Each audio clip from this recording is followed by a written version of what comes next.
Tuesday. It is Tuesday. How y'all doing, family? Let's get straight into it. Lunch and News with DotSale.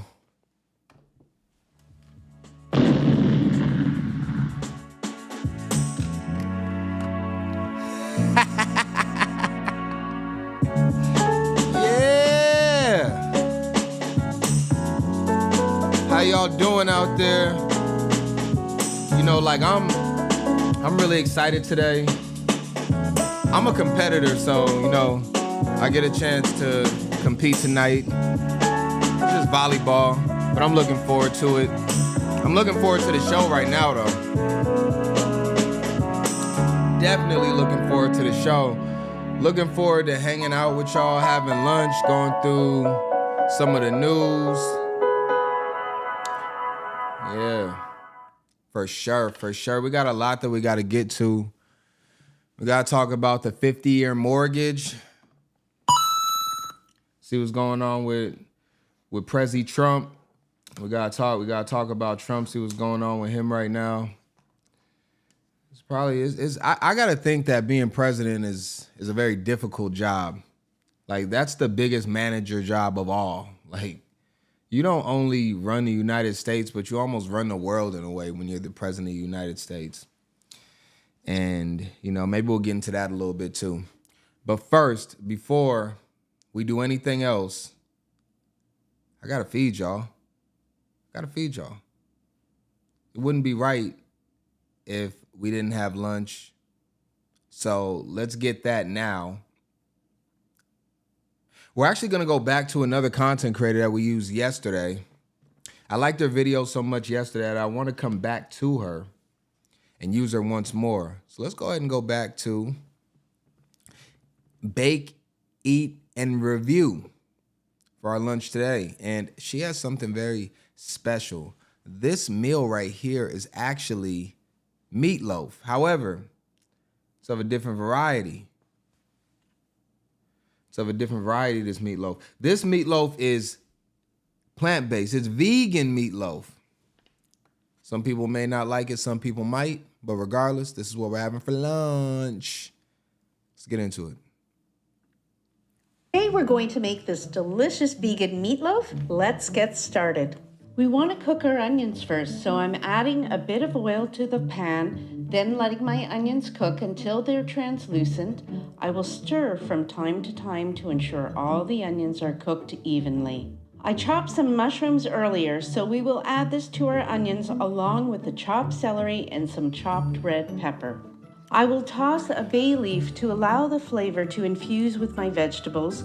We do want to remove it later. The last two spices to mix in are my basil and oregano. Now that all the ingredients are in the pan, I will give it a good stir and let everything cook. In a few minutes, it should be done, and I will remove it from the heat and save it for later. Remember to remove the bay leaf. I put some walnuts into my mixer and let it do the fine It's an interesting chopping. process. I want the walnuts to be nice She's and making small. this meatloaf I will literally be from adding the scratch. flax that has been sitting in the water. After about 5 minutes in the water, the flax will have a thicker consistency. This will act as our binder, as an egg would in most recipes.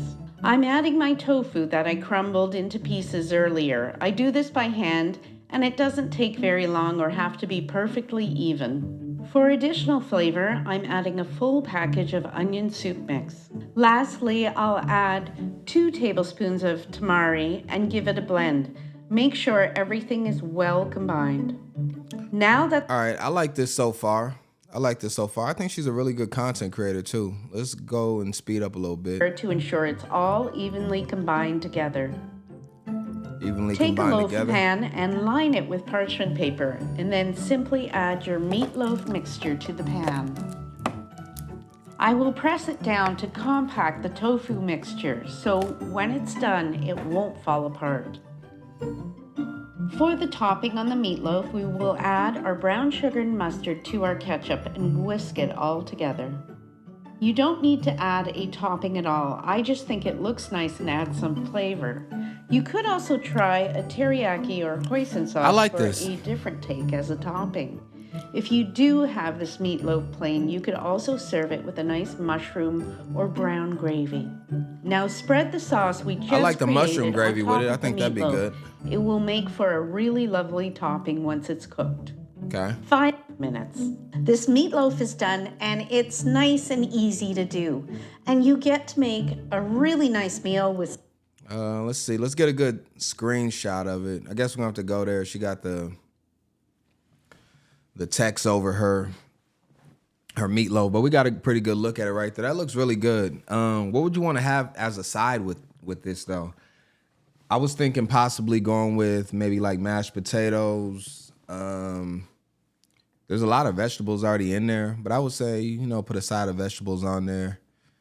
And then, yeah, absolutely. I think she did great yesterday, so we definitely wanted to. Let me give her video a like, actually. She had 38 likes right now. We're going to boost that up to, we're going to boost her up to 39 likes. And she got another subscriber since yesterday. Remember, she was at 594 yesterday, and then we gave her 595th subscriber, and then she was able to get another subscriber since yesterday. So we don't use many content creators twice. A couple people have made appearances twice on Lunch and News with DotSale, but we definitely want to showcase her work because I think she's doing a great job. And yeah, 100%.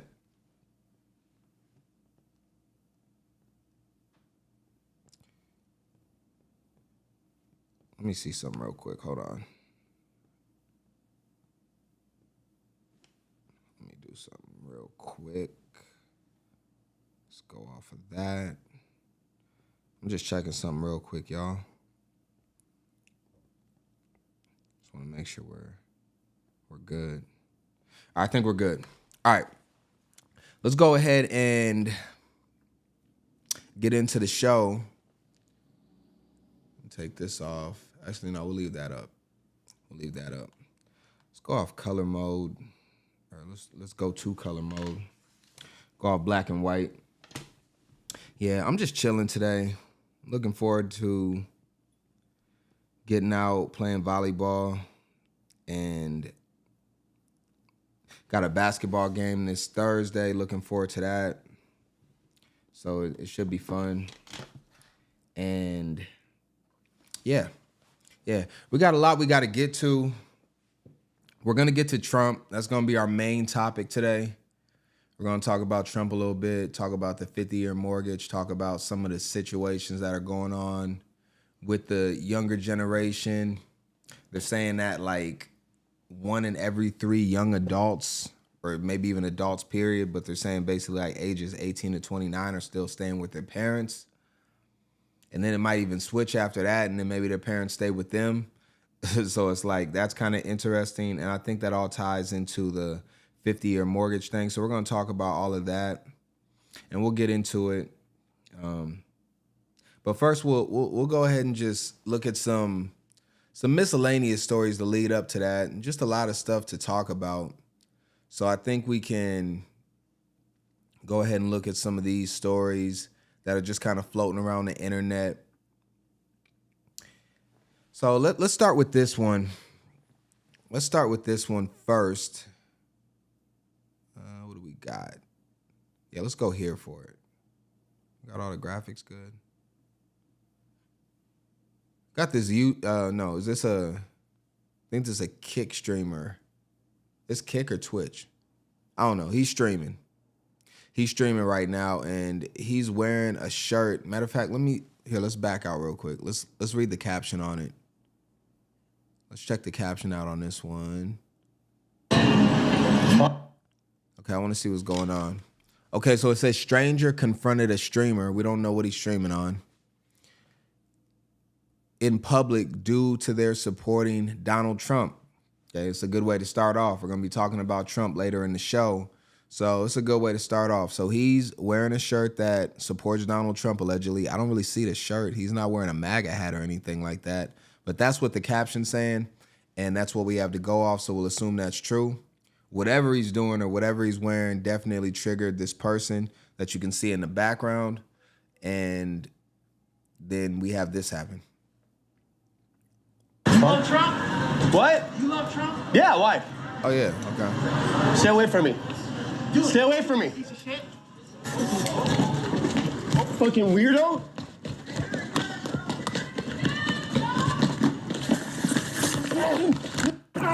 Ray! Get the fuck... Get away from me. I'm gonna beat you with this battery. Get away!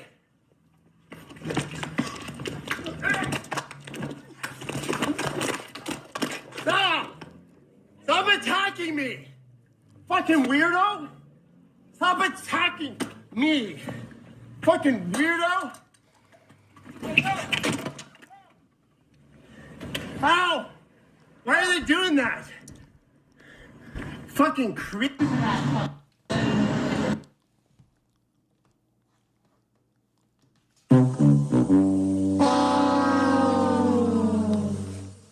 I'm gonna say that's an L on this streamer. You got to be ready to fight for what you believe in. And, you know, if you want to walk around wearing a Trump shirt, then, you know, you got to be ready for the smoke that's going to come along with it. And that's just the truth. Like, I mean, should this guy have been attacked for wearing a shirt? I mean, technically, no. I wouldn't be offended by him at all. You know, you could wear whatever political figure that you want on your shirt. I mean, you could walk around with a swastika. That's what they call it, the Nazi thing. You could walk around with that. I'm not even gonna be offended, to be honest. Confederate flag, MAGA hat. You could wear a shirt that says "I'm racist, I hate black people" and walk down the street. I wouldn't be offended by it at all. I don't even think it matters, to be honest. But this person right here was not feeling that way. But I do know this: if you do decide to wear certain attire out, you know, basically you're placing yourself in a gang. You're saying you're MAGA gang. And one thing I do know is that back in the 90s, you can go 80s, 90s, the gang culture was really, really prevalent at that time. And it's still prevalent, it's just in a different way. But you could not walk around wearing certain colors in certain neighborhoods. And I'm pretty sure this guy right here knows he's not in a pro-Trump neighborhood or place. There's a lot of, especially inner cities, that have a lot of vitriol towards the president. So if you want to walk around and wear that, you need to be prepared for what's coming. And for this guy to not be prepared, but instead take off like a coward, just says that he probably shouldn't be wearing that shirt in this situation. Then he's screaming out for help, trying to get somebody to support him, but he's in hostile territory. So it just looks like, you know, this person was looking for trouble and he got exactly what he asked for. And, you know, the other guy was on business, or girl. It's hard to tell. Let's check the video out one more time. I think it's kind of funny in some ways. I don't think this guy was seriously hurt, but he did get a wake-up call. You love Trump? What? You love Trump? Yeah, why? Stay away from me. He loves him. Stay away from me. Piece of shit. Because he got maced. Fucking weirdo. He maced him and ran off. Rape! And she's screaming out rape. Look, and the thing about it is like, when you mace somebody close range, you actually can catch some of that mist back on you, and then everybody ends up suffering. You got to be careful with mace. You definitely want to gain distance, and this guy failed to do that. He's extremely slow. There's no way that that person would ever catch me. I could be in slides. This person right here is not catching me, bro.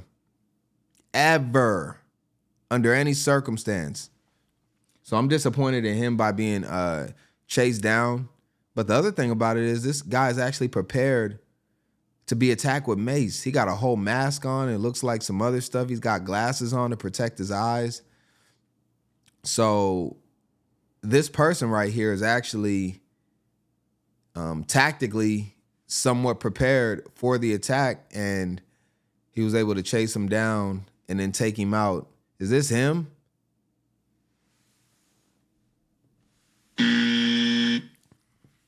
Bruh. For some reason, I just feel like this is not the life that you should be living just based off of your appearance. Beat you with this battery. Get away!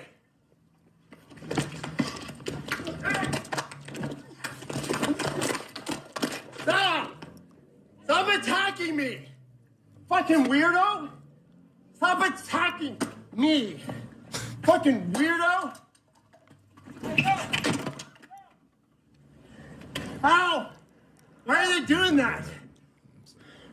Fucking creep. Yeah, so, you know, I thought this video was a little strange. I think it just really has to say with, like, you know, if you want to go out in the world and antagonize people, then you got to be prepared with what comes along with it. And a lot of people say, well, you know, he should be able to wear whatever he wants, and that doesn't give him the right to be attacked. Sure. But is that the reality of what's going on in the world? Like, what you believe and what you want is different than what's actually happening right now. And I can guarantee you that if he walks in areas with that shirt on, he's going to get attacked. And luckily, he ran into somebody that wasn't effective in really hurting him, but he might not have that opportunity again if he's attacked. So he might just want to be a little more prepared. And I don't think your mace or bear spray is going to work against a person like that. So, yeah, I thought it was kind of interesting. Definitely something I wanted to look at as we lead into the Trump situation. What do y'all think about that? And do you ever get like nervous when you're wearing certain attire out? Like, I don't know.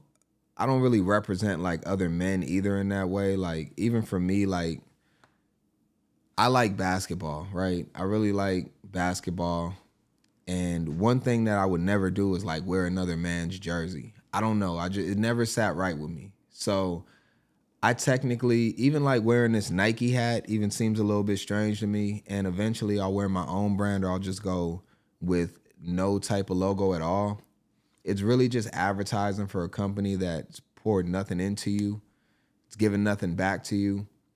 So for me, I just feel like, you know, I'm never going to go out and be wearing a LeBron James jersey or wearing a Stephen Curry jersey. You know, I'll wear my own jersey. It'll say my last name on the back.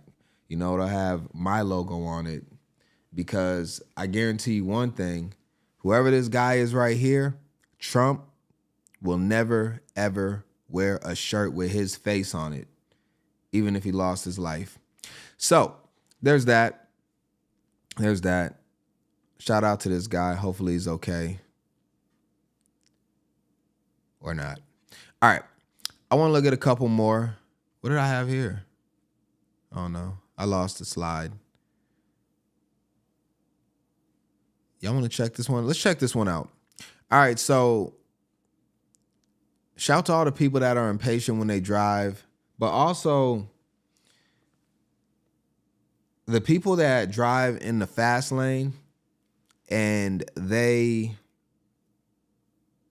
go slow and irritate the people that are trailing behind them.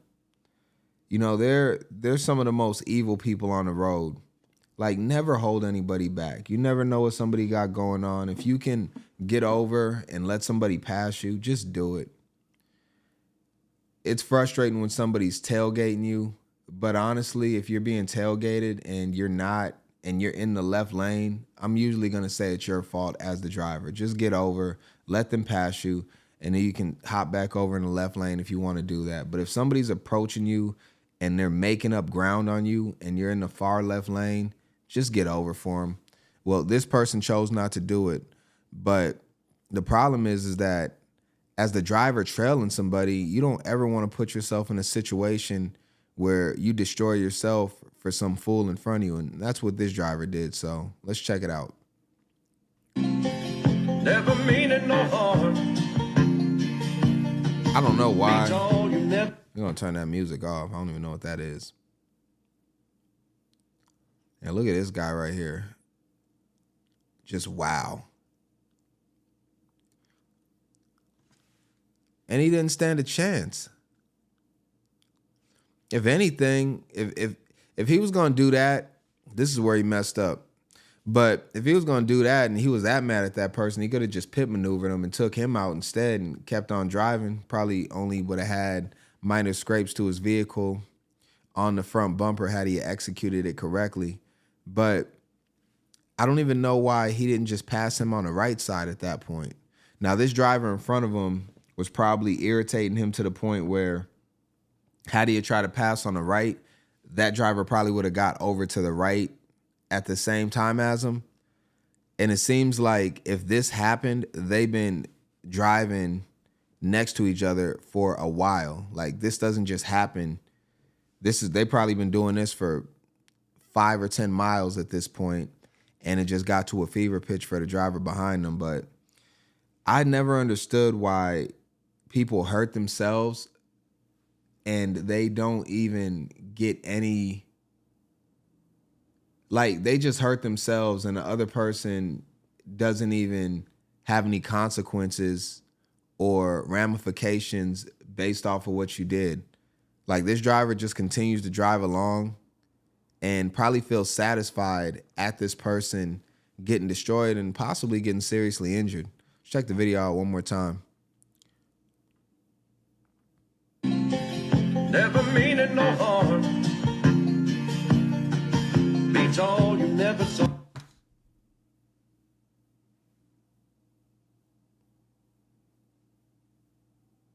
He actually almost had it, though. Damn, he got jacked up. Hold on, look at this part right here, though. He didn't even have enough room to pass, though. Look, he almost had it right there.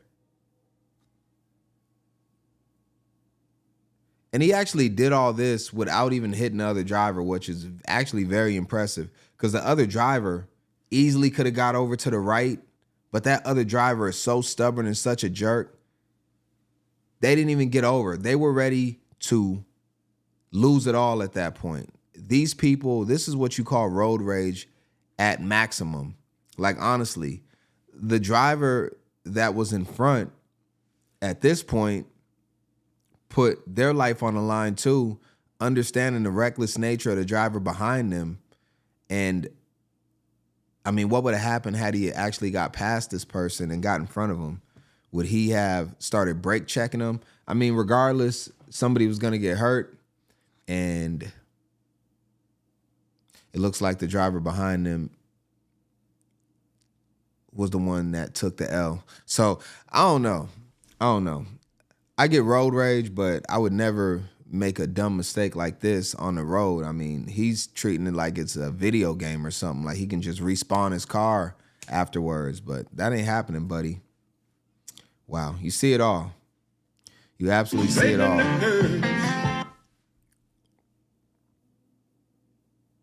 And the guy just kept driving. So, yeah, be careful on the road. And I show some of these videos sometimes just to keep ourselves, like, because a lot of times, like, we don't think when we're actually in situations. So you're going to be in a situation like this where you got some fool driving in front of you and they won't let you pass and it's irritating you. And you could end up making a dumb decision like this. I know everybody thinks like, it'll never happen to me. I'll never make a decision like this. I would say it's less likely that you will if you're watching this video with us right now and you're seeing this situation, because you're going to look at the outcome of what happened and say it's not worth even risking it. You know what? All you got to do in that situation is just stop your vehicle for 30 seconds and you'll create so much separation with that car in front of you that it won't even matter. So, you know, you just got to think and make better decisions. So I always want to be helpful, and hopefully this will help somebody at some point when they get into one of these situations. What do we got here? I just got some random stories. We'll say the NYPD one. I don't even know what this one is, but we'll watch it real quick. It looks like, well, let's set it up real fast. The setup on this one is Hey, I'll pull it up for y'all. It looks like the setup is a video captures a tense scene at a Paris Hair and Beauty on Melrose Avenue in Los Angeles, all right, where stylist Melrose loudly demands a client pay $300 for service, okay? And she hurls insults like broke and threatens to physically remove the client, creating a chaotic and uncomfortable environment in the salon. And I'm assuming that this is the client that didn't want to pay the $300, and then the one behind the camera is the owner or stylist. All right, let's check it out. And the rich person with all this, and she cannot pay for her service. Bitch, you that broke? Pay and go. It's only $300. Are you broke? That broke? Pay and go. You see that? I pay for my hair. I pay for my service. I'm not no broke ass bitch who's gonna argue. When people do you hair, pay and leave. I don't care about you. Don't you think we don't waiting for you here? This bitch is ridiculous. 5 times. Look at her. Look at this throat. Girl, don't worry. I'm very big on my personal Instagram. Do not worry about you. I'm gonna make an example of your ass. Pay and go. Oh, I can't pay and go. Bye. Please get away from me. Bitch, I'm here. That's what you're gonna understand. That's my home. Get the fuck on with your weak ass hair, cheap ass hair, plastic ass hair. Did you think I'm plastic hair? Okay. I'm gonna say this is very terrible customer service, for sure. It looks like she did pay though. It looks like she did pay. That was her, using Apple Pay or, Google Pay, Google Wallet or whatever. So it looks like she paid here. All right, let's see what else happens. It looks like it escalates from here. I'm here. That's what you're gonna understand. That's my home. Get the fuck on with your weak ass hair, cheap ass hair, plastic ass hair. Did you think I'm plastic hair? Okay. This is what we were Girl, go. Bye. Give me a receipt. Bye. I need a receipt. This is just not. Yes, bitch. You're gonna have your receipt for the service that you had today. Look at her. You ordered it. Are you on drugs or something or what? Making her own rules, coming in people's establishment, take her service and don't want to pay. I'd be ashamed if I was you. Look at her. She paid though. And then what did she even get done? That's what I'm trying to figure out, because whatever she got done doesn't look like it was worth it. Take this and bye. Bye. Broke ass bitch. You pay at the end. Bye. Bye, bitch. Get away. Bye, bitch. Get away. Or else you're trying to open the door then. Open the door. So shut the fuck up, you little stupid ass bitch. Get away from me. Look at her. Like, are you? You like your mama, bitch. Like you daddy, bitch. This is the owner. Like you mama and you daddy. Bitch, get the fuck home. Before now, I'm dragging you because you trespassing in 2 minutes, bitch. Girl, get the fuck on before I drag you. Get the fuck on. Get the fuck on, bitch. Get out! Get out of my store! Get out of my store! Get out! Get out! Bitch, get the fuck out. Stop. Bye. Get out. No, for real. Show us again. Anger rich. Wow. First off, that woman is super annoying. I mean, wow. That's hard to listen to. And the speaker's right here in my left ear, so it's kind of ringing a little bit at this point. But, when we look at a situation like this, I think that the owner, because you look at the store, I'm going to figure that the reason why she has no customers waiting and she has an empty store is because of her attitude. I don't know what happened that preceded this, but as far as we can tell, we only have one person that is out of control, and that is the owner. My other thing is this. This person gave you $300, right?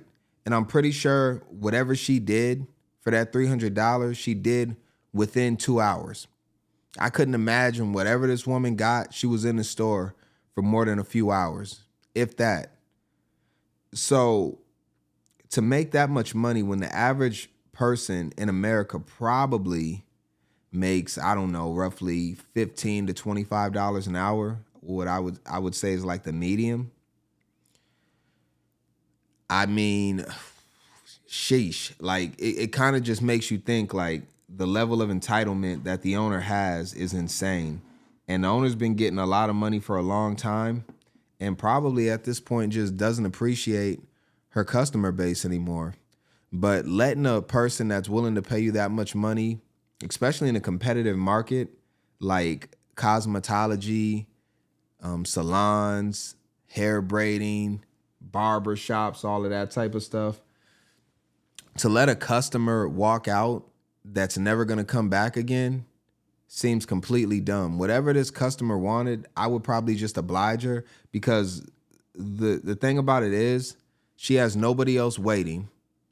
And whatever this customer had an issue with or wanted changed is going to be labor work, right? It's not, this customer is probably not asking like, hey, give me another meal on the house. This customer is probably saying like, can you fix this situation? Can you repaint my nails? Can you redo my foundation? Can you do this, do that? It's all labor. So you have nothing else to do. It makes no sense for you to not help this customer out. So now business owners will tell you that one of the most difficult things to acquire is customers, and customer retention is going to be one of the main things that businesses look to do. When you get a customer, you want to retain that customer because it costs so much money to get that customer in the first place. And this woman just seems to be failing the mark. I can't imagine that her store is going to last much longer, especially if this video goes viral. And you already got me talking about it, so that's a start. But what do y'all think about this situation? Who do you think's wrong? I'm going to have to lean towards the owner just based off of this woman not really doing anything that we can see. And yeah, I don't know.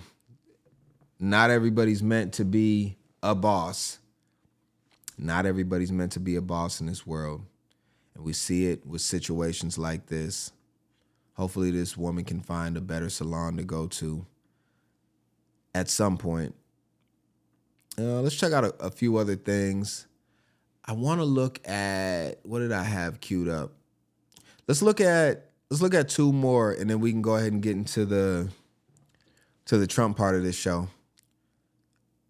I want to look at this hotel. This hotel right here is doing something strange in the way that they're washing their towels. They were exposed. You can see it here. Somebody was in a pool area, and it doesn't look like these people are necessarily trying to hide what they're doing, but it appears that they're washing towels and bedding in a hot tub. I don't know. Let's check it out. And saw bed sheets being thrown into the guest hot tub. At first I thought maybe it was down, the drain was broke, they couldn't get it, they were trying to soak up the water. But then he's still adding more in there. I'm just like, what is going on? They said they watched an employee dump sheets in and mix it around with a broom. That's disgusting. I'm like, you're kidding. Like, are we sleeping on those sheets? I was really disgusted. Hot tubs are heavily chlorinated, but due to the high presence of bodily fluids, they can create a breeding ground for bacteria. Just sitting in one, and with that heat, your skin will just literally come off. The family contacted hotel management looking for answers. I did leave the video there and let them know how kind of disgusted I was, knowing that I'm sleeping in sheets that are washed in a hot tub. In a recorded phone call, an employee said these are not dirty sheets. They're washed beforehand and are put into the hot tub to get stains out. That's what I was going to ask. The sheets are then put into the hot tub, and then it gets out tiny little stains. The hot tub is drained. It is really heavily cleaned with a huge deep cleaner. Judge, my physical and mental, my physical as well as my mental fitness. So there's a lot going on in this situation. And I guess we can look at it from a couple of different ways. So what they're talking about the hot tub and it being a breeding ground for germs, you know, as we look here, I think that I don't know what way to take this story. Now, if the sheets are dirty and they're putting dirty sheets in there to clean them, it wouldn't make sense for the hotel to do. It does make sense for them possibly to have already washed the sheets are clean, and then you put them in there, and they said just to get the stains out. But we have this being a huge issue from not only the news getting involved, but then the person that recorded it and made it a story. But then afterwards, the hotel says, we drain the hot tub afterwards, after we wash the sheets in it. If the sheets are clean, you don't necessarily need to clean the hot tub after. So, but then the lady was saying, hold on, bro, let me see something real quick. She said that the hot tub is a breeding ground for germs.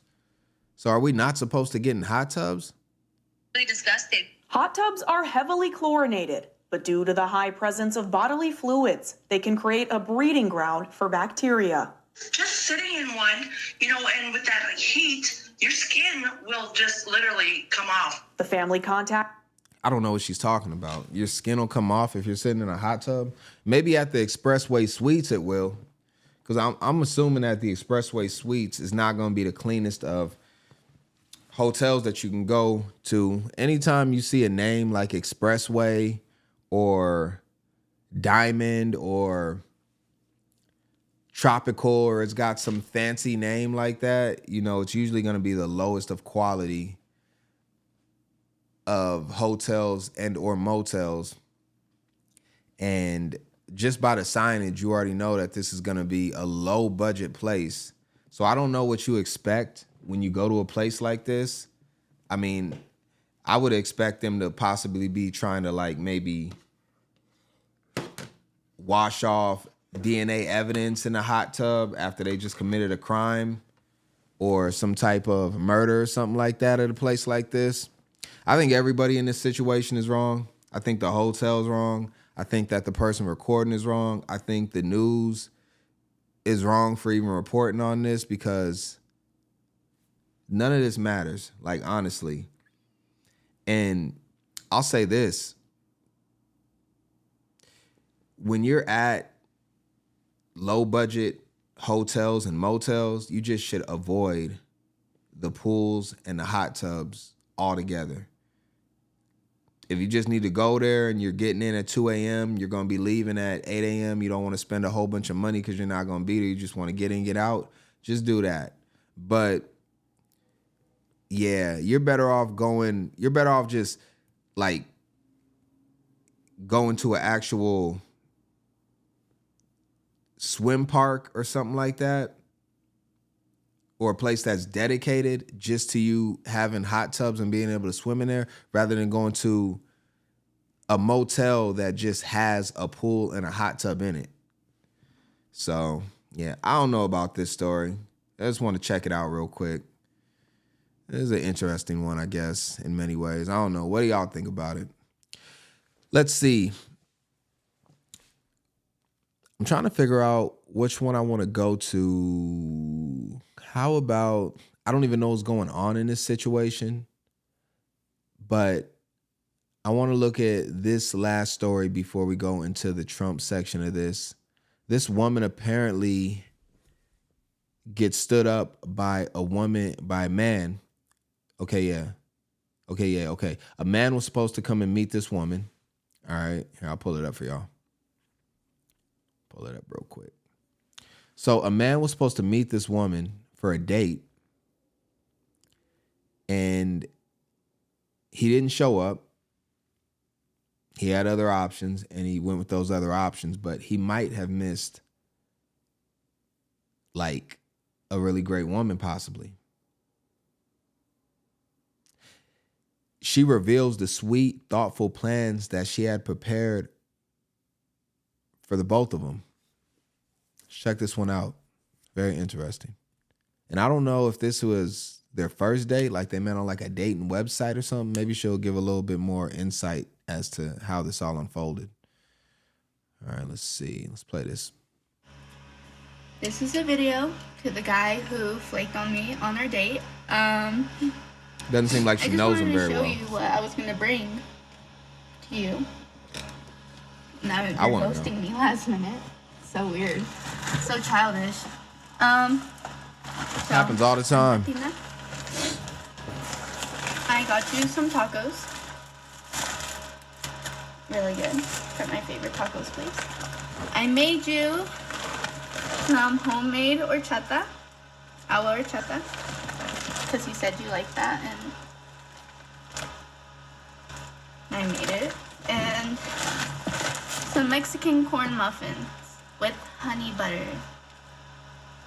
Handmade.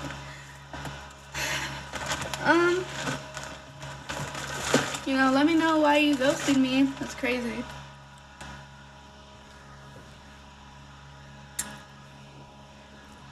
I already crashed out, you guys, but yeah. You can only imagine how that shit feels. All you had to do is answer the phone. And I had everything planned out. Oh my god. She's really hurt. It's okay, you guys. We thug through. Cause you know what? Fuck this lover girl shit. I guess we had to go on our villain arc. Yeah, this guy just created a villain. This shit is not worth it. This shit's not real. And there's the sign. Yeah, there you go. Great. So, I'll see you guys next time in the next video. Dug out. What is this? What am I looking at? Hold on. I don't know what this video is. This is part of the video. Dug out. Oh, let me read this though. This is all commenters are saying. I don't know what this has to do with the video. Maybe it just got attached for some other reason. All right, so we'll ignore that part of it. But she came through with mad food for bro, and it kind of shows that, you know, her intentions were actually genuine with this person that stood her up.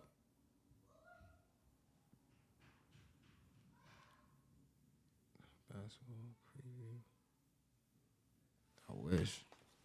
Sorry, I got a text I had to look at. Yeah, you know, let's go back to it real quick. What I'm trying to figure out is, was this? So I'm assuming this is off of a dating app, because she just basically said he's just a guy, right? So this was looking like the first date.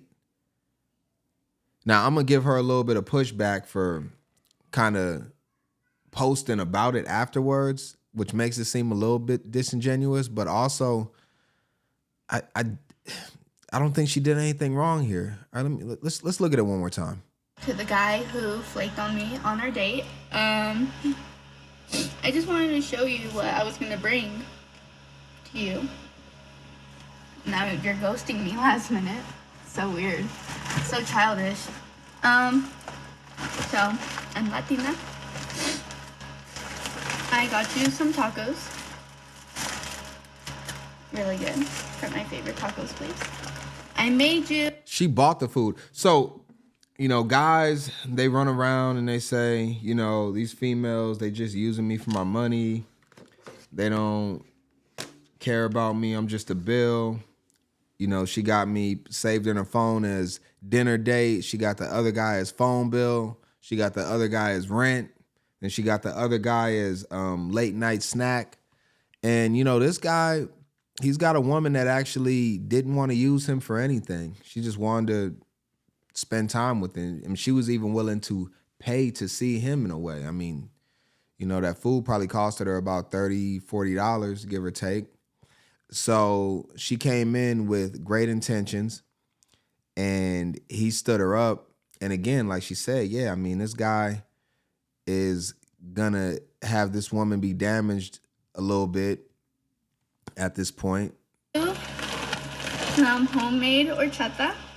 Agua horchata. What is that? Because you said you liked that, and I made it.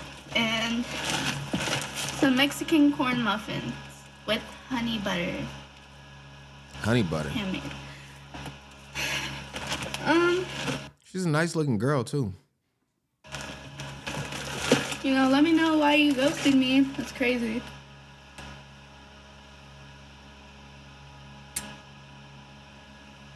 I already crashed out, you guys, but yeah. You can only imagine how that shit feels. All you had to do is answer the phone. And I had everything planned out. Oh my god.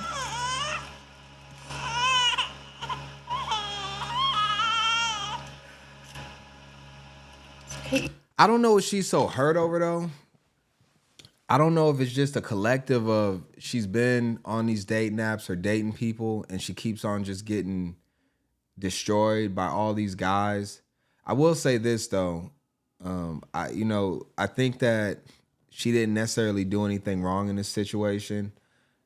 The one thing that often happens though is like, you know, these women sometimes, especially on like dating apps, dating apps are kind of bad like all around, but you know, a lot of times they try to get with the guys that are in the top percentage of the dating apps, like, you know, the really, really like sought after guys on there.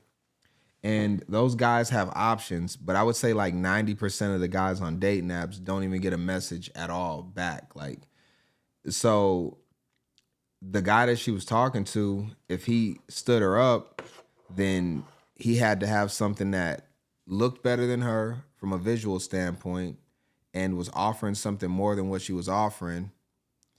And he took that option instead. And that just goes to say, like, you know, a lot of times when, you know, you're chasing the hottest thing, you really decrease your odds of it working out because now you're competing against possibly 10, 20, 30 other women.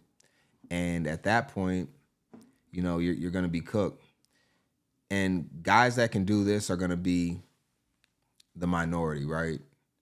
Most guys would not have stood her up. Most of them.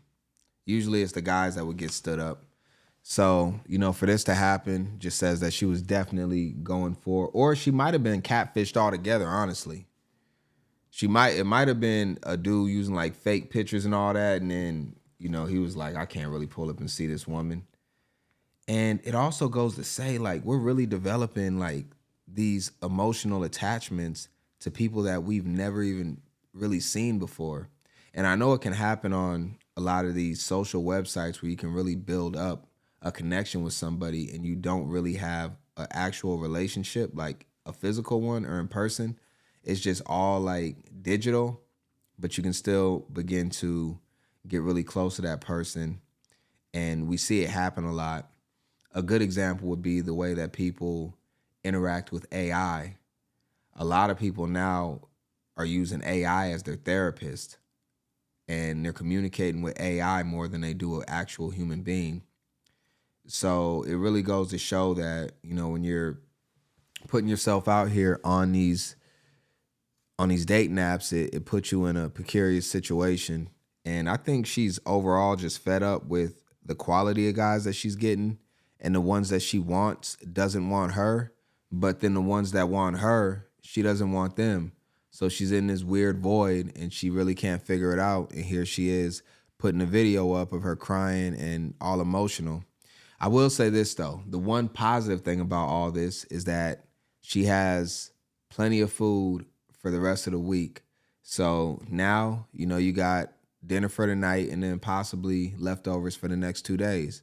So more than likely you wouldn't have made any of these things unless you were meeting this guy. So now, you know, I think you can look at it as a positive and kind of move on from there. But yeah, I thought this was weird.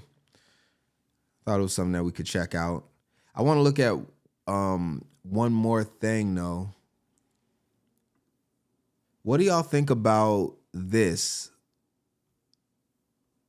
What do y'all think about this? We just looked at the situation with the woman. What do y'all think about if, and this is for the ladies, What are y'all doing with a guy that gets you a ring from Walmart? I didn't even know Walmart sold real jewelry at all. I had no idea, but I'm assuming his ring is real, especially at the price. So the caption on this one reads, poor dude planned his proposal when she said no in front of all their family and friends because the ring was only $900 and came from Walmart. This person saying, personally, I think he dodged a bullet. Let's see. So it looks like this is some text. I'm not really sure what's going on, but we could read through it. It says, I just got to ask Manny. I don't know what that is. What happened tonight? I've been planning a proposal for over a year. You really told me no in front of everybody. Oh, this is them going back and forth. It's not even about embarrassing you. It's about you not listening. I told you the kind of ring I wanted more than once, and you showed up with something from Walmart. Okay. So this is about the ring. I still spent $900 on it, regardless of where I got the ring. I put so much effort into this for us. She calls him out by name. Tyler, if you knew what I wanted and still chose to do what was easiest, tells me you really don't hear me. I want to feel chosen, not proposed to. Wow, so everything I did just didn't matter to you, huh? It mattered, but not enough for me to say yes to it forever. I'm not sure you're ready for. It's weird, though, because, like, we just seen the last story, and it seems like that woman would have been very happy to get, if that guy would have showed up, the guy that she made all the tacos and the cornbread for and all that, if he'd have showed up on that date and didn't ghost her, and then also came with a ring, whether from Walmart or not, she would have been like,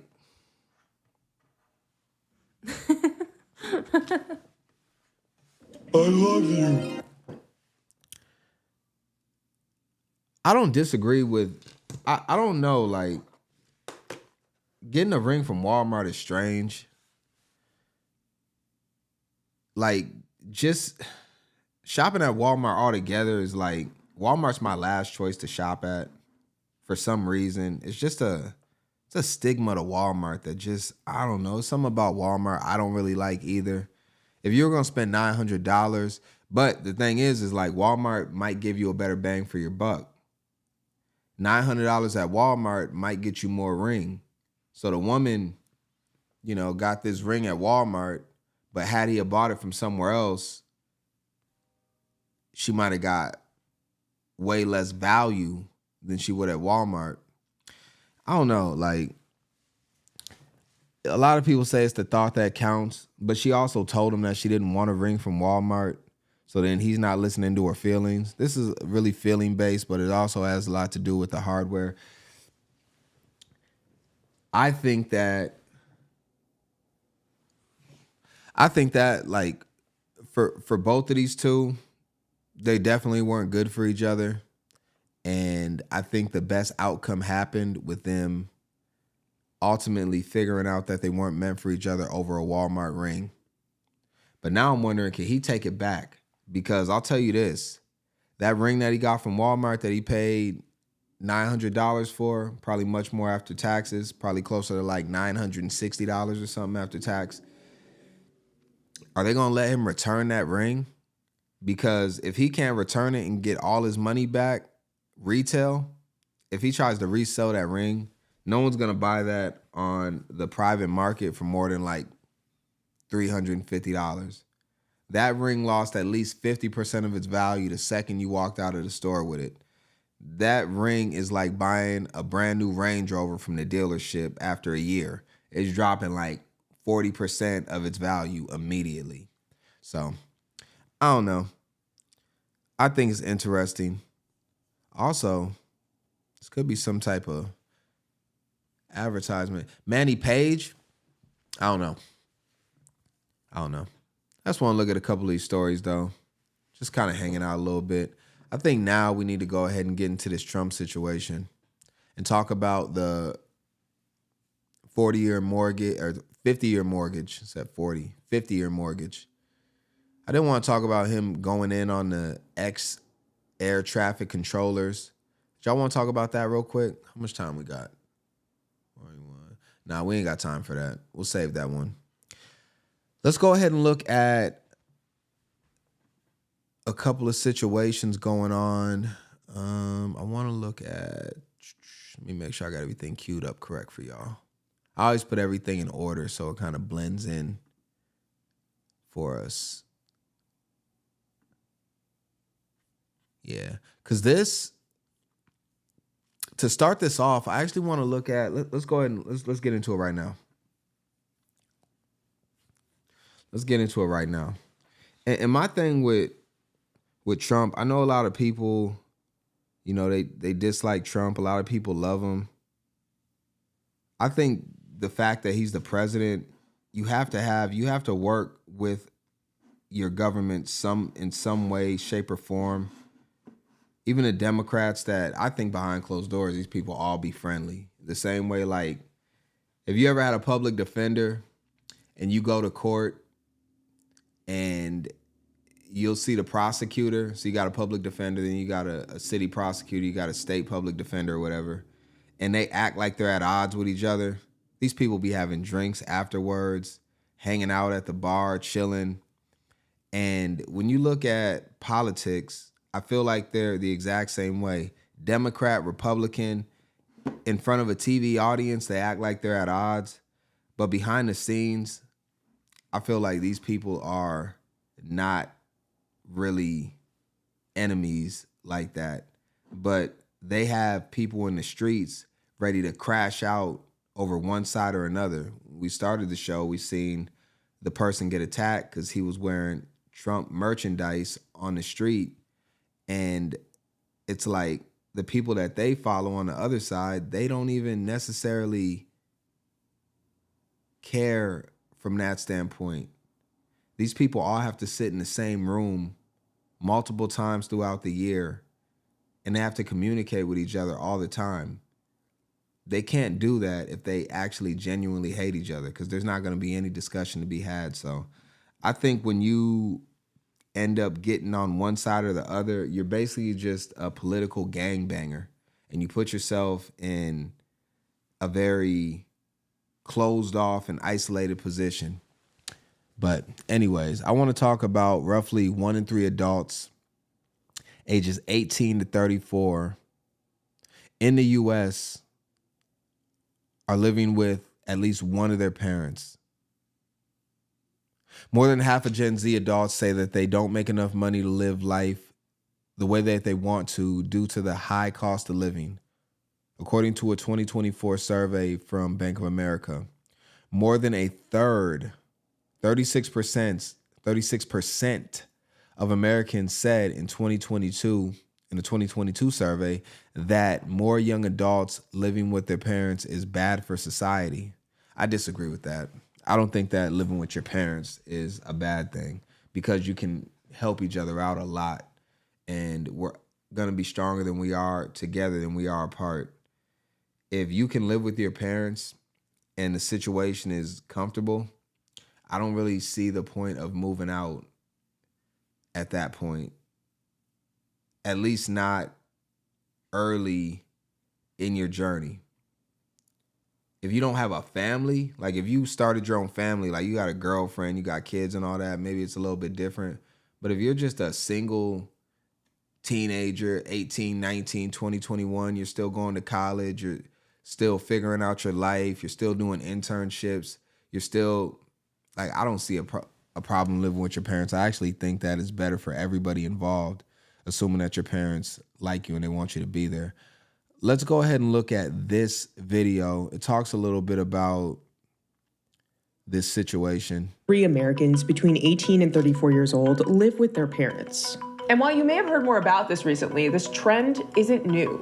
Between 2005 and 2015, the share just grew very steeply over this 10-year period. Since then, it's been fairly stable. There was an uptick, of course, during the pandemic. In the wake of the pandemic, those rates of parental co-residence are now about where they were right before. Part of the reason we see this escalation of young adults not leaving the nest or returning to the nest is this idea that it was harder and harder for them to weather shocks. Nearly 30% of Gen Z said they would like to save, but don't make enough money. And roughly 2 in 5 millennials and Gen Z adults feel it's harder to build financial wealth now than when their parents were their age because of the economy. 27-year-old Victoria Franklin has been living with her mother in New Jersey since she graduated college in 2019. I saw all of the money that I was saving, and I thought, maybe I should stay home for a little bit, and I didn't feel an urgency to move out. Not everyone is enthusiastic about this trend. You guys are making 6 figures together.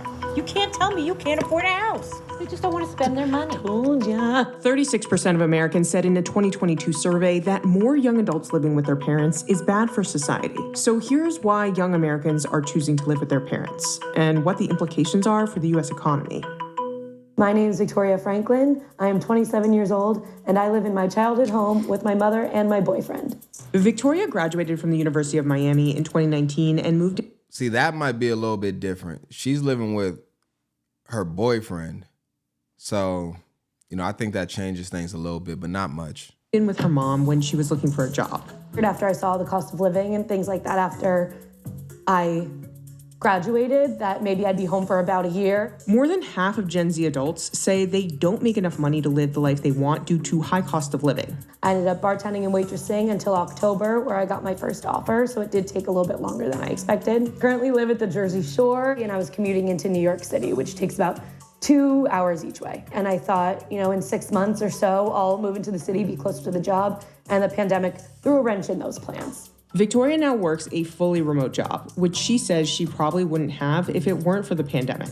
Without a commute to worry about, she was able to stay at her mom's for longer. It's a lot harder for young people today to save up for, markers of the American dream than it was for previous generations. Part of the reason we see this escalation of young adults not leaving the nest or returning to the nest is this idea that it was harder and harder for them to weather shocks. And so, for example, if they suffered a layoff or they suffered some sort of health shock or they got in a car accident, if they didn't have any additional credit to weather that shock, they would end up moving back home. The financial stability of young adults, their ability to pay for things if they got into an emergency, was one of the big factors influencing whether or not they were living on their own or living with their parents. A significant number of Gen Z. All right, so we're kind of seeing what's going on. Those are some of the explanations of why Gen Z specifically are in this predicament. And it kind of goes into some of the things that we're going to talk about as far as consumer debt, the reason that Trump put this 50-year mortgage on the table, what the actual issue is with the 50-year mortgage, and then we might hear from some detractors as far as what's going on with that. What do I have queued up here? Let's go into... Well, we can look at this data right here. Let's go ahead and look at this data, because this is the most recent, and then we'll look at a video that might be a little bit older, but it's still pretty much on par. So you'll see it here. In the third quarter of 2025, so this is very recent, within the last couple of months, total American household consumer debt reached a record high of $18.59 trillion. This figure is primarily comprised of mortgages, but also significant amounts of credit card, auto, and student loan debt. So mortgage is one of the highest debts that people have, and some people say that's good debt. Some people say that having a mortgage is good debt to have, not like credit card debt or, student loan debt or something like that, or a car loan. But when we talk about what Trump is proposing, we're going to have some pushback on the ideas that he has for it. And we're going to actually hear from Trump specifically and some of his rationale on why he wants to have a 50-year mortgage. But if we look at some of the household debt that is there, the overwhelming majority of it is going to be mortgages, and that's at about $268,000. Now, when we look at that debt, for the mortgages at $268,000, that's probably not factoring the interest that they're paying on that debt. So that debt, if you look at it just from a standpoint of what they owe on the house, they might owe $268,000, but their actual loan that they're paying on with interest could be closer to like $600,000-$700,000, right? So I think these numbers are actually a bit off, but the numbers are accurate from a standpoint if they just had $268,000 and they paid it off right away, they would just pay $268,000. But they're not going to be able to pay all that money up front. They're going to have to continue to pay their $1,500 a month, $2,000 a month, $2,500 a month. So as they pay down that $268,000 on average, they are actually going to be paying closer to like $600,000-$700,000, especially at the current interest rate, which is around like 6.5%. And some people got locked in closer to like 7%. And so auto loans are going to be pretty significant. $24,000 is the average that people owe for an auto loan. And I actually know this to be true because I was talking to one of the people that I work with, and he actually just bought a brand new vehicle, and he was upside down on the loan that he had on his trade-in. So he actually ballooned his debt to $68,000 for a brand new vehicle. And I'm not going to go into the specifics just because, you know, for anonymity's sake, but you know, he's almost $70,000 in debt at this point. But like, and he just made that decision recently, and you know, I think it's tough because, you know, I broke down the numbers, and he's actually going to be paying like an extra, at the interest rate that he got, he's going to be paying like $124,000 for his $58,000 vehicle that he actually got the loan at $68,000 for because he had to roll in his older vehicle that was upside down by $20,000. And they only gave him like, you know, half of that as a trade-in. So, you know, $24,000, yeah, I could definitely see that being the case. And again, it's $24,000 going to be closer to like 45, you know, 40, 45,000. Let's see, student loans, 56,000 in student loans. Very believable there too. Absolutely believable with the 56,000 in student loans. And the interest on the student loans is crazy too. I mean, some of those loans are hidden interest of 7% and higher. And I think the average is probably somewhere around 5 to 6%. But the student loan interest is insane.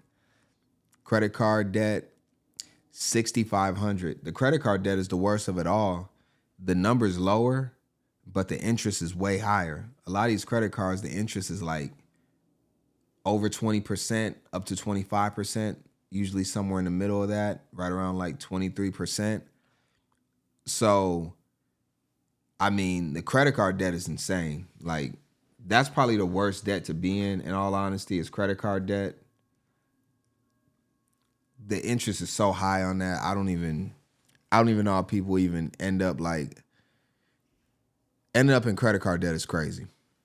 All right, let's go ahead and look at a little bit of this video. I think it'll talk a little bit more about credit card debt specifically. Let's check it out. Struggling with debt and how it cuts across all income levels. Sharon Epperson joins us now to break down this data. It sounds a little concerning. It is concerning, Leslie. Data shows that many Americans are missing the mark on executing financial basics like budgeting, building emergency savings, paying bills on time, even though they give themselves top grades on their knowledge of personal finance.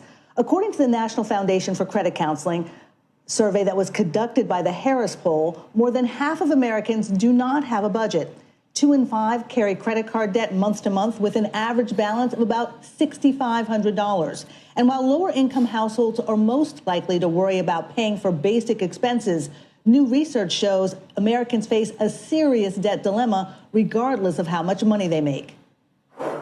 It really doesn't matter on the income level. It's really about the debt level, because when you reach the tipping point that the interest expense exceeds what you can afford to pay, that's what gets the consumer into trouble. There's several signs consumers' debt struggles are getting worse. The latest NFCC survey found the percentage of people who said they made a credit card payment less than the required minimum in the last 6 months rose to 13% in August, up from 8% in the spring. There was the same increase in people who transferred debt between cards, and the share of borrowers who consolidated credit card debt into a personal loan doubled to 8%, up from 4%. Other data from VantageScore shows more consumers are failing to pay bills on time compared to a year ago, and payments that are more than 90 days late are rising. The employment environment, that's worsening, and we're seeing that in late payments. But the reality is another trend that's been going on for some time is inflation and sustained high interest rates. Those are the other key drivers of that change. VantageScore's Tavares says an across-the-board increase in late payments over the past year shows signs of financial strain even among the most credit-worthy borrowers. Yeah, and credit doesn't matter when you don't have income to match it. Like, you can have a credit score of 850 and it can be excellent, but if you're broke, it doesn't do anything to help you. It just gives you the opportunity to be put in more debt. So credit scores are somewhat a scam from a standpoint of when you're, because an example would be you can have a perfect credit score, but then when you try to apply for something with credit, like a mortgage, for instance, they're going to ask you how much cash you have on hand, and then they're going to ask you how much cash you make. So if you only make $500 a week and you have an $850 credit score, your credit score is basically useless at that point. I mean, they'll allow you to probably take out different loans, but with the ability to not be able to pay it back, it won't be very much. And then also, you know, it's just not going to be good for you. So yeah, it's all bad. I want to look at this one too, because this talks about what we talked about initially. Let's go ahead and look at this video. Numbers are pretty staggering, showing Americans are carrying more debt than ever before. A new report from the New York Fed says total household debt reached a record $18.6 trillion from July through September. And here's how that all breaks down. The biggest chunk of debt, $13 trillion, comes from mortgages, which is not surprising given how expensive it is to buy a home. Auto loans and student loans are next at about $1.7 trillion. Then you got credit card debt at $1.2 trillion. All of those are record highs. And when you look at credit cards, part of what's going on is that more people are using cards instead of cash to make purchases. Overall, consumer spending is up. That's good for the economy. What's not so good is that people are paying higher prices and higher interest rates, and lower income households and younger Americans under the age of 39 are simply falling behind on their payments. The typical borrower carries a balance of about $6,500 on their card. Today's average interest rate of 20%, if you only make minimum payments, you'll end up owing more than $10,000 in interest on that debt over 25 years. So you can see. Wow. Yeah, that's what we said. And I think the interest rates are a little higher than that. I think they're closer to like 23% on average. But let's just go at 23%. So you're going to pay back, and that's interest over 25 years. If it takes 25 years to pay back $6,500 in debt, there's already a huge problem. And, you know, a lot of times that just goes into you're spending more than you have. Like, at some point, you just got to just suffer, because you can either suffer now or you can suffer later. I would say it's probably better to suffer on the front end than the back end, because when you suffer earlier, you're usually going to be younger and be able to endure more pain. But if you suffer later, then it's only going to be harder, because you're not going to be in a position to deal with it. Like, suffering and going through pain is a young man's game. You don't want to be old and struggling at all. You're supposed to be young and struggle. So that is insane. Like, wow. Over 25 years, so you can see how quickly this credit card debt is so bad. On their card. And then what else did we have? We had, let's see, they said more people using credit cards, overall spending is up, inflation is higher, interest rates are higher. And that's one of the things we want to talk about with Trump. And let's go here. And I think we looked at this, and we're seeing the situation with all of the debt. All right. So Trump actually talked about this. You know, we talked about vehicles, and we've seen this. I'm not sure about this exactly, if he's actually proposed this. We know the 50-year mortgage thing is for sure, but then we can just check this one out and look at the 15-year car loan. You know, if you combine this, you know, that's 65 years worth of loans and debt that you could possibly be put in. If you go ahead and grab you a car at a 15-year car loan, you throw a 50-year mortgage on there, and like now look at where you're at, right? You're in debt for the rest of your natural life, more than likely. And they are saying that the White House put out a statement here about it. But then this fact checker said that this isn't actually true. But I don't see why this wouldn't be true if he's also doubling down on the 50-year mortgage situation. Now, I do want to go into that part of it. We won't spend a lot of time on this.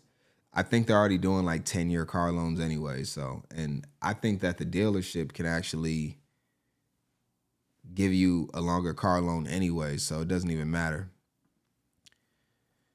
Now, what would be good is this. And he teased this before he got elected. I think this was about 18, 19 months ago when he was on his campaign trail. He was doing his rallies. He talked about interest on car loans being fully deductible, meaning that you wouldn't have to technically pay interest on the car loans in some way, maybe as a credit back or something like that.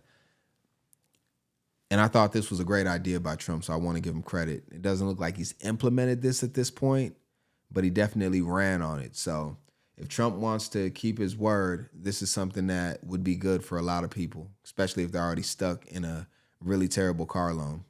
I'll also make interest on car loans. This is great for Detroit, Michigan, also good for South Carolina and a lot of places that do cars. You do a lot of car parts and things. You do a lot here. But we'll make interest on car loans fully tax deductible, but only, here's a hitch, but only if the cars are made in America. If they're not made in America. That's fair. Pretty good, Marjorie, right? That's fair. That's all he had. And I think that's fair. I think that's fair. They got to be made in America. That's fine. Actually, a lot of the car manufacturers, because of the Trump tariffs that were put in place, which could actually work out to our benefit. And we'll talk about that a little bit more with the dividends checks that he wants to send out that look like they're already taking effect. Yeah, buy American. Buy American. And the companies that want to sell to America, they can manufacture here and create jobs for Americans and sell their products here. If not, you're going to get hit with a huge tariff to bring your stuff in. And sometimes you got to let these things play out. We just talked about it. A lot of times you have to go through the pain to get to the greatness. Trust me. Like, everything that I've done up to this point has never been easy. I make it look easy in many ways. And a lot of people would think like, good things just happen for you. I work extremely hard. Really, really hard on everything that I do. And I'm somewhat of a perfectionist when I try to implement things. So I spend a lot of time on studying and trying to make myself the best version that I can be. And, it's not easy, but I know that you're never going to get anything easy. It's always going to take a lot of hard work, and it's always going to take a lot of sacrifice, especially early on. So I think it's good. Hopefully all this tariff stuff works out for Americans at some point. And I think that, we got to do something different because, as we know, we were definitely at a point where we were starting to fail as a country. All right, let's check this out. Backlash as the Trump administration moves forward with a plan to introduce 50-year mortgages. It looks to be like the president's looking for a quick fix to a market that is fundamentally broken right now. Over the weekend, Trump sharing this image comparing the proposal to the 30-year mortgage policies championed by FDR nearly a century ago. The move could potentially kickstart the now stagnant real estate market. Homes are currently seeing the lowest turnover rate in 30 years, and the median age of first-time home buyers just hit an all-time high of 40 years old. Wow. It's really difficult to see right now for younger borrowers how they are going to be able to afford a home. A longer fixed-rate mortgage would lower monthly payments, but would also create a higher total total cost because of all that interest over 5 decades. Take a $400,000 loan at 6% interest. Under a 30-year mortgage, the monthly payment would be just shy of $2,400. Under a 50-year loan, it drops to just over $2,100, a savings of nearly $300 a month. But over time, that savings is erased by a much larger interest bill, because while the total interest on a 30-year loan would be about $463,000, the interest on a 50-year loan would total more than $860,000. Many I just gotta collect myself. Like, when I see these numbers, I just get nauseous. I can't believe people are putting themselves in this situation. including longtime allies of President Trump, are not on board with the idea. Congresswoman Marjorie Taylor Greene saying, quote, "It will ultimately reward the banks, mortgage lenders, and home builders, while people pay far more in interest over time and die before they ever pay off their home. In debt forever, in debt for life." And the White House has not yet explained how it would get around the Dodd-Frank Act, which effectively bans mortgages longer than 30 years. They can figure that out. That law's been in place for so long, it can easily be broken. I want to stop it right here. Let me get to your comments, Lovely, real quick. I wasn't even checking the comments out. I was like in a whole zone, like looking at all that. Let me check your comments out and definitely give you your response. Yes, the student loan debt is outrageous, especially with kids just getting out of college and not being able to find a job, and then they're using credit cards to pay for any extra costs at that time, okay? And I don't know if there's a continuation of this, but you go on to say, and kids shouldn't be buying houses until their credit and debt is established and paid for. I agree with that. And you finish up by saying, I think people are just buying well outside of their means and don't understand the repercussions. Yeah, and they're sold a dream. You know, when I see these numbers that are on the screen, and I appreciate these comments, Lovely. You're absolutely amazing.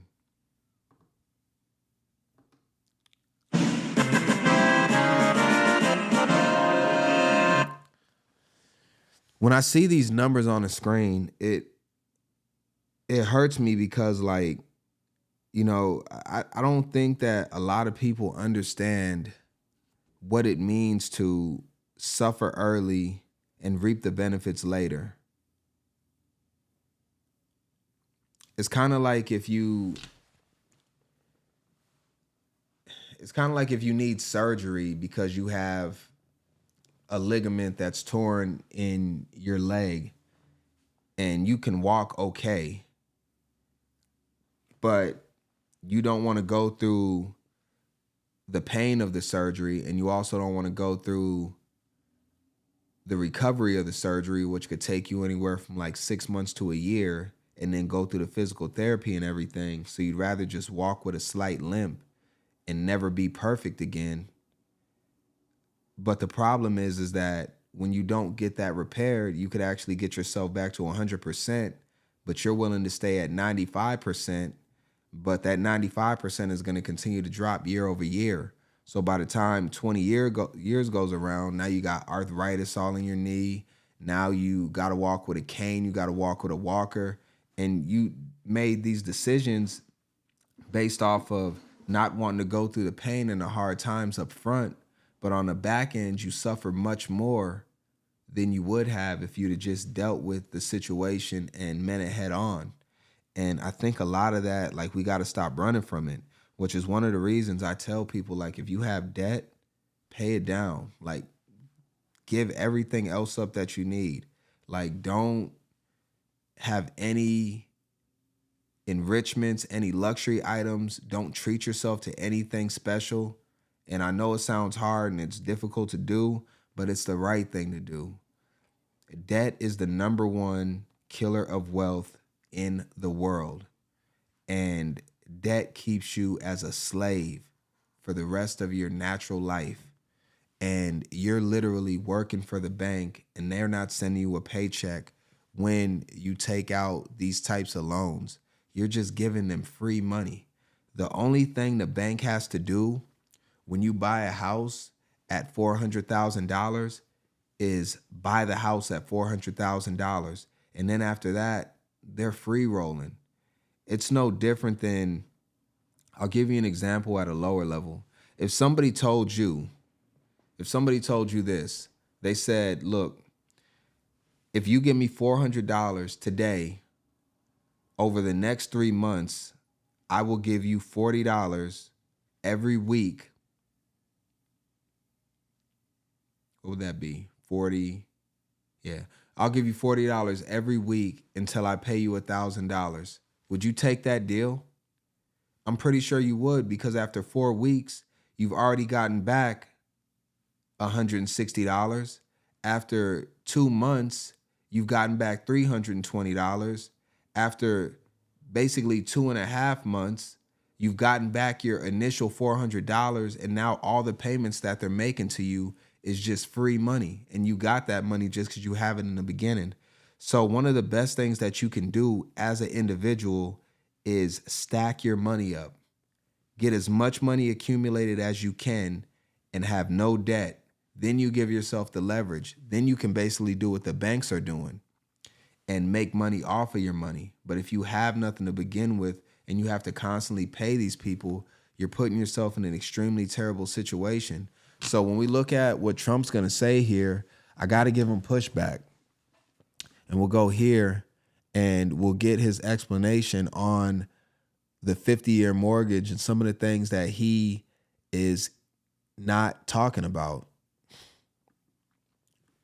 Housing costs are still out of reach, and another thing that your administration is trying to tackle. Many Americans, the average age of first-time home buyers are now up to age 40, which is sad. The country you and I grew up in. I inherited that. Look, you have to understand. Right, but let me get to the question, though, because your housing director has proposed something that has enraged your MAGA friends, which is this 50-year mortgage idea. So a significant MAGA backlash, calling it a giveaway to the banks and simply prolonging the time it would take for Americans to own a home outright. Is that really a good idea? It's not even a big deal. I mean, you know, you go from 40 to 50 years, and what it means is 50, you pay something less from 30. That some people had a 40, and then now they have a 50. All it means is you pay less per month. You pay it over a longer period of time. It's not like a big factor. It might help a little bit. But the problem was that Biden did this. He increased the interest rates. And I have a lousy Fed person who's going to be gone in a few months, fortunately. I have a guy too late, you know, Jerome Powell, we call him too late. He was too late in everything, except when it came to before the, you know, the so-called Democrat election, which didn't work. But we're going to get interest rates down. But even with interest rates up, the economy is the strongest it's ever been. You know, you asked me, just to go back to the beginning of your question, you talked about prices. We're down on energy. We're down on interest rate. You know, interest rates are down despite the Fed. Now, if we had a normal person at the Fed, would have really low interest rates, and we will.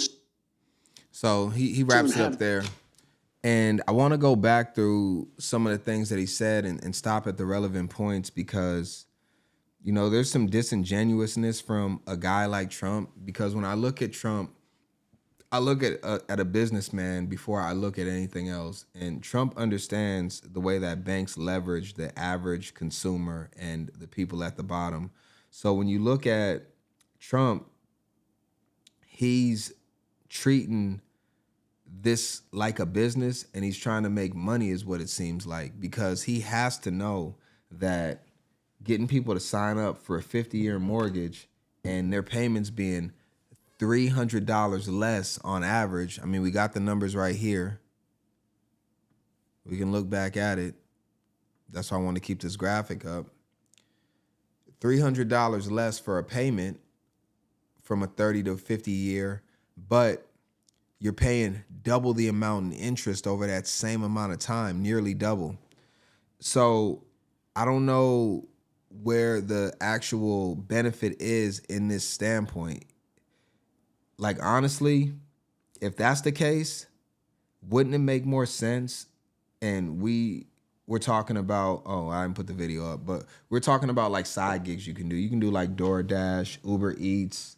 You can mow lawns, you can shovel snow. I mean, you can do pretty much any odd job to make an extra $200 over the course of a month if you really just want to grind and just put yourself out there. Trust me, you can do it. You can make you can sell lemonade on the corner. You can do anything to make an extra $200. I can give y'all 10 different ways you can make $200, even if you can't do like a gig service. You could have a felony on your record and still make $200 a week just on a side hustle. And I can give you plenty of ways to do that. So when you look at that, that makes a lot more sense than paying an extra $400,000 over 20 more years, right? The only way that this is going to be a good, and this is at 6%, the interest rate is actually closer to like 6.5. So you can actually throw like another possible like 100,000 on this, to be honest, but that is what it is. So when he says these things, I definitely got to push back. Let's go to a couple of the things he said and stop at him. Housing costs are still out of reach. And another thing that your administration is trying to tackle, many Americans, the average age of first-time home buyers are now up to age 40, which is sad. The country you and I grew up in. But I inherited that. Look, you have to understand. Right, but let me get to the question, though, because your house... First off, I want to say this. He says he inherited it, but the truth is that Trump has been in office for the last he's been in office for roughly going on 5 years now. Now, Joe Biden definitely had 4 years in between, but Trump had 4 years, Biden had 4, and now Trump is going to have another 4. So Trump, after all of this is said and done, will have had the majority of the last 12 years in office. 12 years? Yeah, 12 years.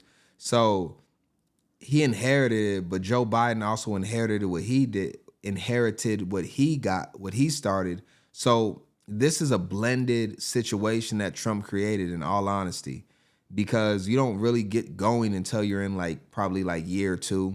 And Trump is moving at a furious pace as far as the way he's trying to get things done. So I'll give him credit for that. He's definitely not wasting time.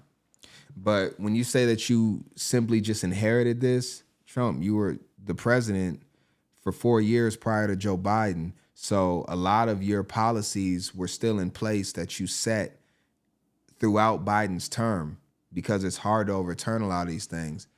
And you also got in a couple of your Supreme Courts in, as far as like Brett Kavanaugh and different things like that during your term. So you definitely have an impact of what's going on at this point. So you can't just blame everything on the previous administration when you are part of the previous administration. The housing director has proposed something that has enraged your MAGA friends, which is this 50-year mortgage idea. And I want to say this, the Democrats probably wouldn't be upset about this, because I feel like liberals and Democrats do not understand finances very well. I would give it to Republicans. I think they understand the financial aspect of this very well, which is a lot of the reason I'm giving Trump pushback, because I think he knows the ramifications of having people sign up for a mortgage this high, especially when you said that the average person buying a house is 40 years old, meaning that if they made the minimum payments at a 50-year mortgage, they wouldn't be done with it until they're 90. And that's going to be impossible to continue to make those payments at 90, because you're going to be in retirement. And if you have a mortgage that is $2,500 and you retire at age 65 or 70, and you only get Social Security and you don't have a nest egg and you can't work, you're not going to be able to afford your mortgage plus property taxes and everything else associated with it, because Social Security is only paying out an average of like $950 a month. Significant MAGA backlash, calling it a giveaway to the banks and simply prolonging the time it would take for Americans to own a home outright. Is that really a good idea? It's not even a big deal. I mean, you go from 40 to 50 years, and what... Disingenuous there. We just got done understanding that the law prevents mortgages and home loans to be past 30 years. You pay something less from 30, that some people had a 40, and then now they have a 50. All it means is you pay less per month. You pay it over a longer period of time. It's not like a big...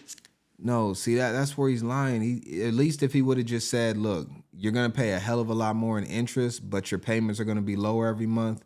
So it's pick your poison there. For him to not bring up interest is one of the main things that people fail to understand and have as a concept, and it's right now, like I'm seeing people that I would believe are smart people, but they have no concept of interest, and it's actually right there in front of their face.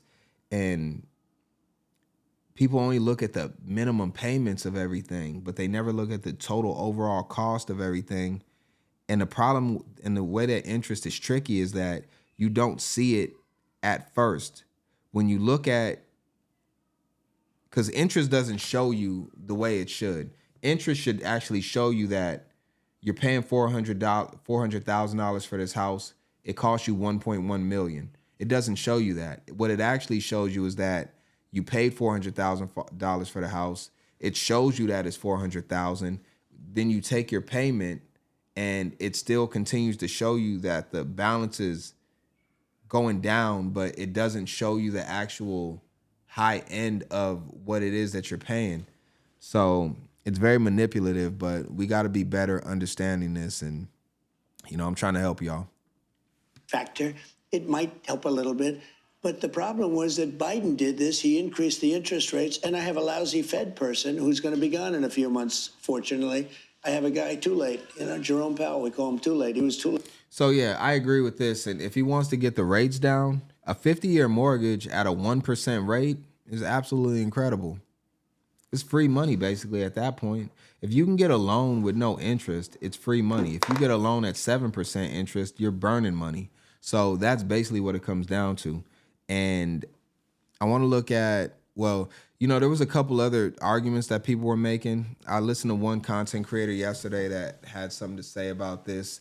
And they basically said the way that you can fix this is to kick all the illegal migrants, or migrants, I guess, in general, but I guess we'll just go legal for argument's sake. I think this person was saying just migrants in general, but let's just go with illegal. And he said you kick all the illegal migrants out, everything will begin to fix itself. And I don't even think that's the first problem. I think that could be on the list, but I don't even think it's top 3. I think that the interest rate is 1. I think that the property tax is 2. And I had another one. It was interest rate, property tax. Property tax is terrible, by the way. Like, man. Property tax will actually have you at a point where when you get older, if your property tax goes up enough, you can lose your house just because you won't be able to afford the property tax payment, because the price of everything continues to go up, even in the housing market. So like the house that you bought for $400,000, it could end up becoming a $800,000 house. But then just based off of the property value increasing around it, even if you don't do any renovations or anything, and then your property tax can double or triple in that time, and then you can't even afford the property tax even if you paid it off. So it's completely crazy. But yeah, those are a couple of the things that I think need to be changed first. We just need to get the interest rates down, in all honesty, and then from there we can move on. But that's not going to happen. And the other thing about it is all you're really doing is giving the banks free money. That's it. The only people that benefit in this is the banks. And, you know, that's what the MAGAs were saying. Let's actually leave this. We're going to wrap it up now. I did want to give Trump a little bit of credit, though, because Trump actually spoke about the two. I want to look at this. I guess we can just check this out real quick. It looks like Trump is giving people a way to pay for the 50-year mortgage because over 200,000 Americans have now applied to ICE. This is what they're saying. 200,000 Americans have now applied to ICE, and they are going to make up to $90,000 in salary. I'm assuming that's with bonuses and different things. But the big one is the $50,000 sign-on bonus, which is crazy. And usually you don't get that all in one lump sum, or you could, but you'd have to work there for probably like 5 years, and then they give you the 50 grand, or they give it to you in installments. Like they might give you, 10 grand a year in the bonus, but you're not going to work there for a month and then you get the 50,000 deposited in your account in collaboration with your $90,000 salary. But it definitely has people very interested. And they also said if you sign up for ICE, you can get your student loans canceled. And a lot of people had a lot of pushback for that. So like, you wouldn't let Biden cancel student loans, but now you're offering to cancel student loans if you work for ICE. So that was something. It seems like he's really trying to get people to get illegals out of the country. And that's what he ran on. So I would expect nothing less. All right.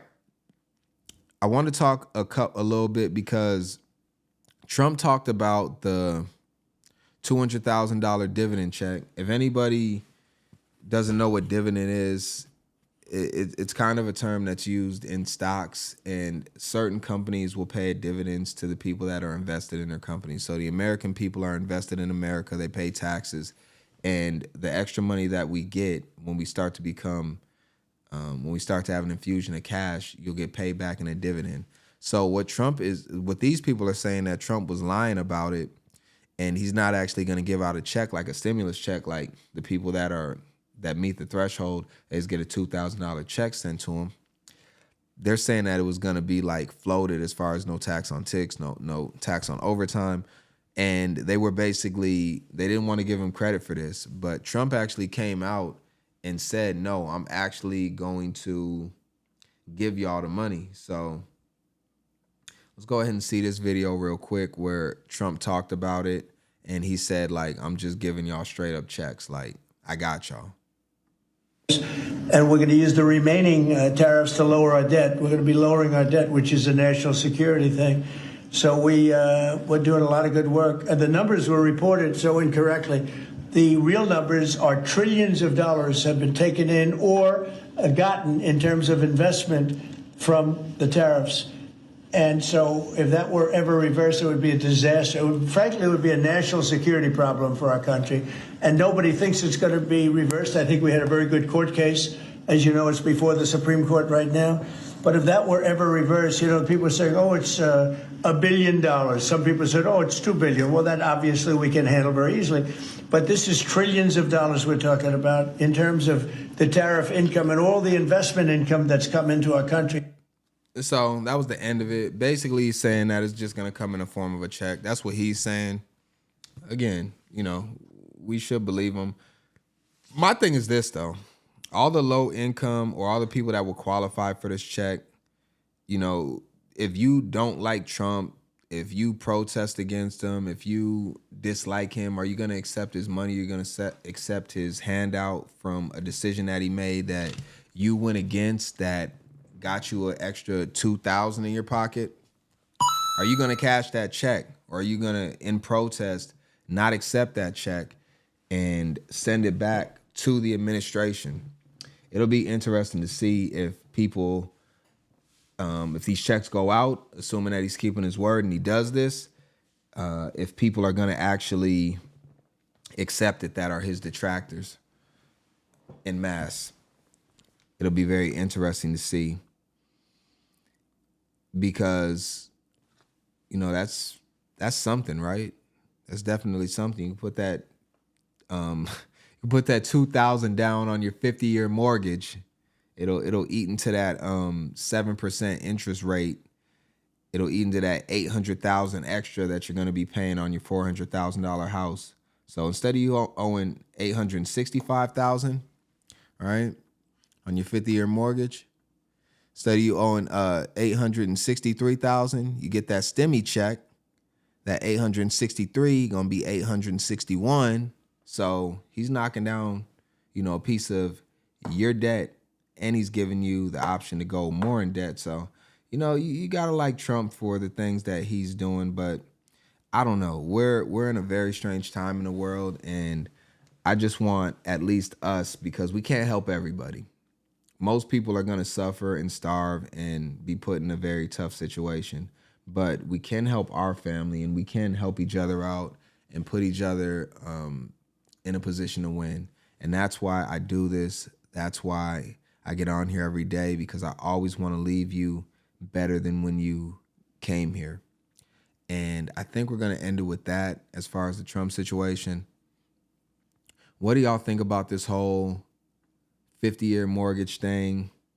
Are you in on it?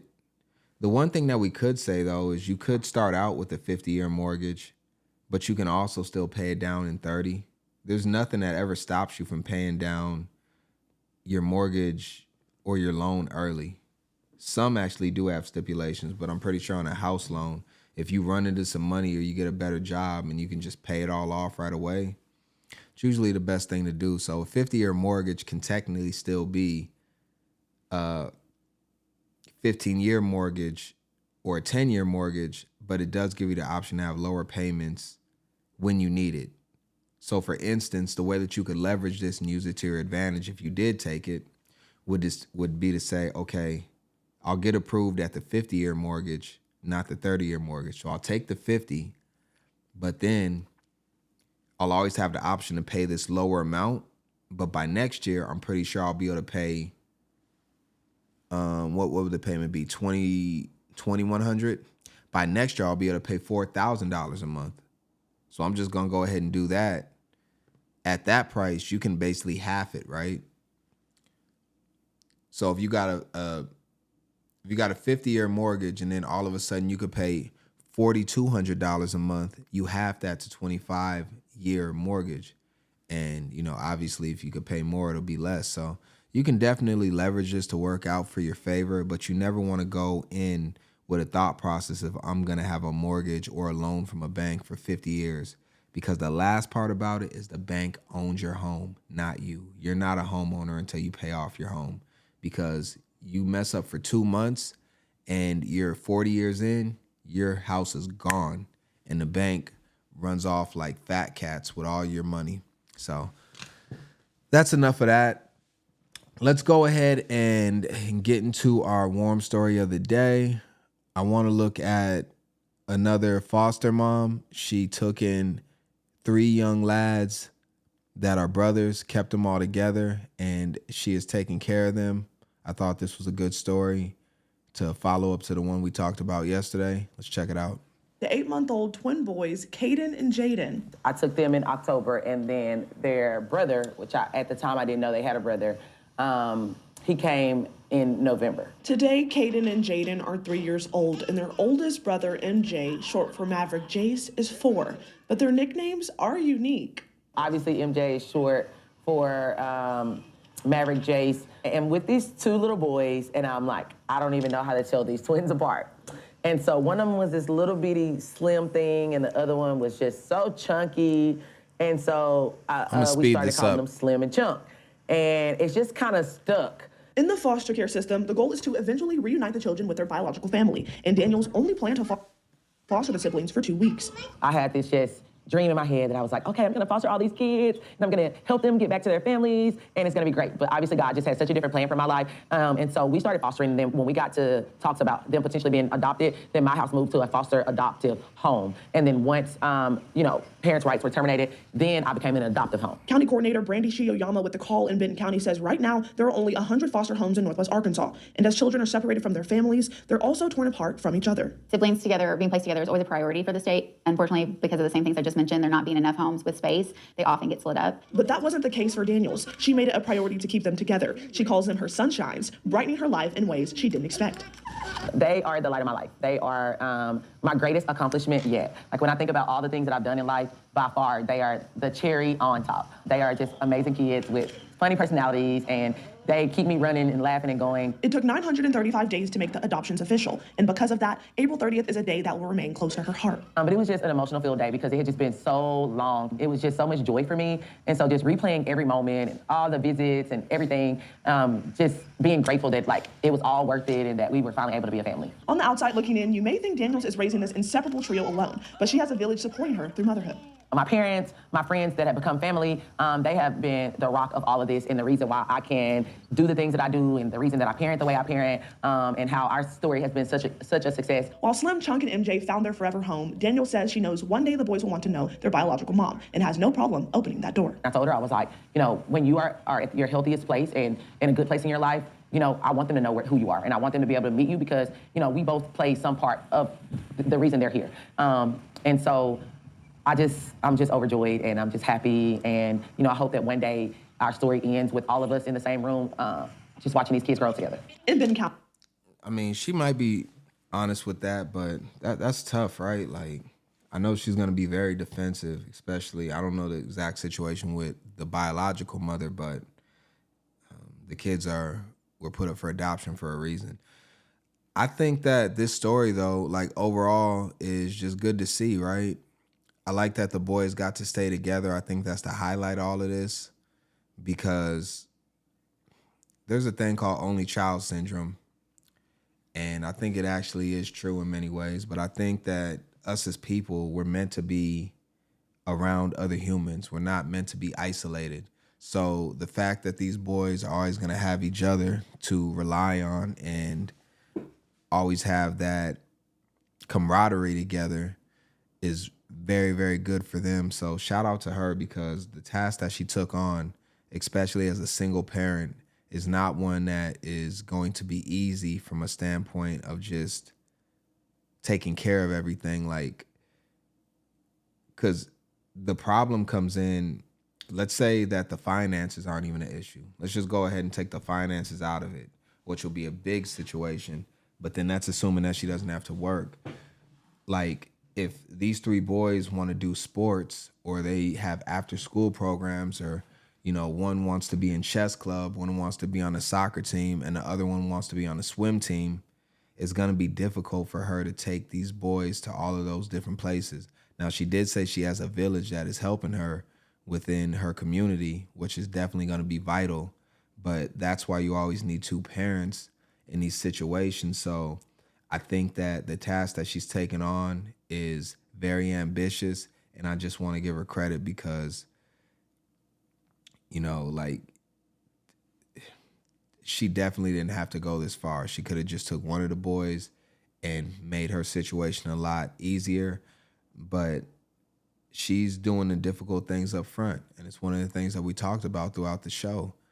You know, these are three young boys that are going to be all running around doing separate things at this young age, and you got to keep your eye on young kids pretty much all the time, you know, until they probably get into like their, you know, maybe like 10, 9, 11, 13, you know, 12, 13 years old is when you don't have to really be constantly watching them and keeping them, making sure they don't do anything to kill themselves. So she's got a big task ahead of her, but she's definitely the woman for the job, and I think she is a great person. Let's go ahead and get her on screen one more time.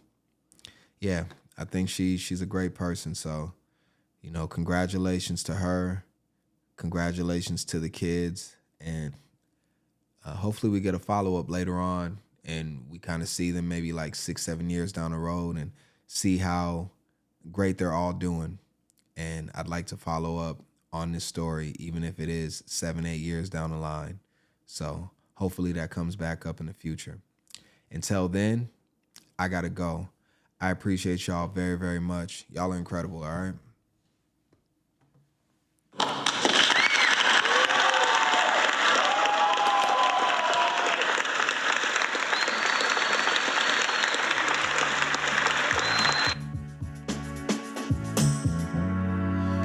This was fun. Like, comment, share, subscribe. Do all of those things. I really be wearing a whole suit though. Like, for real, like, I got pants on. I know some people, they be like streaming, they be in their underwear, they be like naked at the bottom. Like, nah, like, I don't do that. I appreciate y'all though. I'll see y'all tomorrow, okay? Have a good rest of your night.